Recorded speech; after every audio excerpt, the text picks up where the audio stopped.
ایک نئے تاریخی سفر میں خوش آمدید۔ آج کے اس تجزیے میں ہم اسلام کے سب سے عظیم اور ناقابل شکست جنگ سالار کی کہانی میں اترنے والے ہیں۔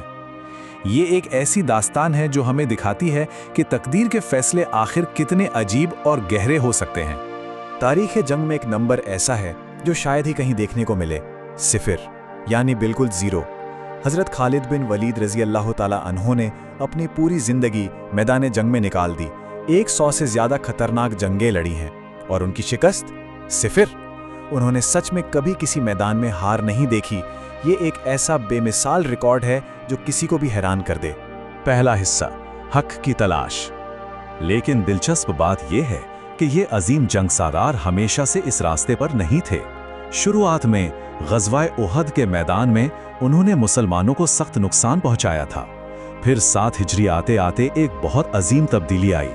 ان کے بھائی ولید رضی اللہ عنہ نے ایک خط بھیجا جس نے اس بہترین دماغ کو جھنجھوڑ کر رکھ دیا۔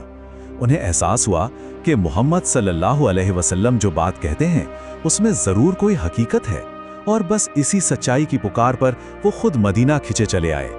اور جب انہوں نے اسلام قبول کیا تو رسول اللہ صلی اللہ علیہ وسلم نے ان کا استقبال انتہائی خوبصورت الفاظ کے ساتھ کیا۔ آپ صلی اللہ علیہ وسلم نے فرمایا، میں نے سوچا تھا کہ ایسی عقل والا شخص ضرور حق کو سمجھے گا۔ یہ کتھن سچ میں دکھاتا ہے کہ ان کی فطری ذہانت آخرکار سچائی سے مل ہی گئی تھی۔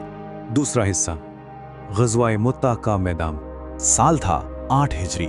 مسلمان فوج کا سامنا رومن امپائر کی ایک انتہائی عظیم اور بڑی فوج سے ہو رہا تھا۔ میدان جنگ میں نبی کریم صلی اللہ علیہ وسلم کی طرف سے مقرر کیے گئے 3 مخصوص سپہ سالار ایک ایک کر کے شہید ہوتے گئے۔ پہلے حضرت زید بن حارثہ، پھر حضرت جعفر بن ابی طالب، اور اس کے بعد حضرت عبداللہ بن رواحہ رضی اللہ عنہم۔ حالات بے حد مشکل اور سنگین ہو چکی تھیں۔ قیادت کا بوجھ اٹھانے والا جب کوئی بچا نہیں، تب حضرت خالد نے آگے بڑھ کر وہاں جھنڈا اپنے ہاتھ میں لے لیا۔ اور یہاں سے ایک ایسا جنگی کرشمہ شروع ہوتا ہے جس کا تصور بھی مشکل ہے۔ 9 تلواریں۔ اس دن انہوں نے اتنی شدید اور دلیرانہ لڑائی لڑی کہ پوری رومن فوج کو اکیلے پیچھے دھکیل دیا۔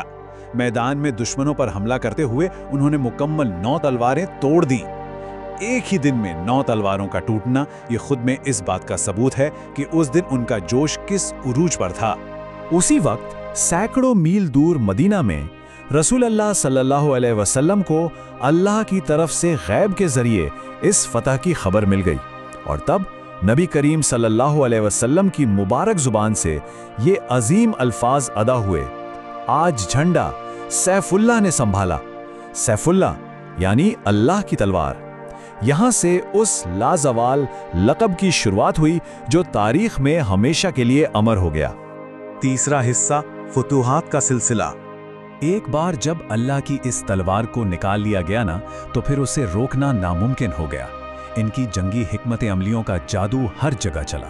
فتح مکہ ہو، غزوہ حنین ہو، مسیلمہ کذاب کے خلاف جنگ یمامہ ہو، شام یعنی سیریا کی فتح ہو، یا پھر عراق کی جنگ الیس، ہر میدان میں نتیجہ صرف ایک ہی رہا، مظفر یعنی فتح یاب۔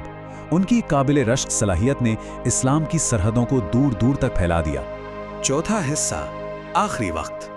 اب ذرا تھوڑا رک کر سوچئے، ایک ایسا جنگ سالار جو دنیا کے کسی بھی میدان جنگ میں کسی بادشاہ یا بڑی سے بڑی فوج سے نہیں ہارا، آخر اس کا آخری وقت کہاں گزرنے والا تھا؟ ان کی وفات کسی میدان جنگ میں نہیں بلکہ ایک خاموش بستر پر بیماری کی حالت میں ہوئی۔ وہ میدان میں شہید نہیں ہوئے۔ تصور کیجئے، ان کے جسم پر 80 سے زیادہ زخموں کے نشان تھے، لیکن موت کا وقت تلواروں کے شور میں نہیں بلکہ مکمل سکون کے بستر پر آیا۔ ان کے آخری الفاظ ان کے دل کی گہری تکلیف اور دکھ کو بیان کرتے ہیں۔ انہوں نے روتے ہوئے فرمایا، میں نے اتنی جنگیں لڑیں، اتنے زخم کھائے، لیکن میری تقدیر میں بستر پر مرنا لکھا تھا۔ کاش میں جنگ میں شہید ہوتا۔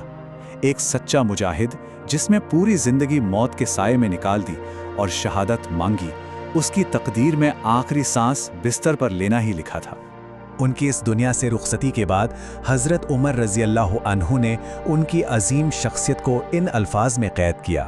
انہوں نے فرمایا، عورتیں خالد جیسا بیٹا پیدا کرنے سے عاجز ہیں۔ اس ایک جملے نے تاریخ میں ان کا مقام ہمیشہ کے لیے طے کر دیا کہ واقعی ان کے جیسا کوئی اور دوسرا پیدا نہیں ہو سکتا۔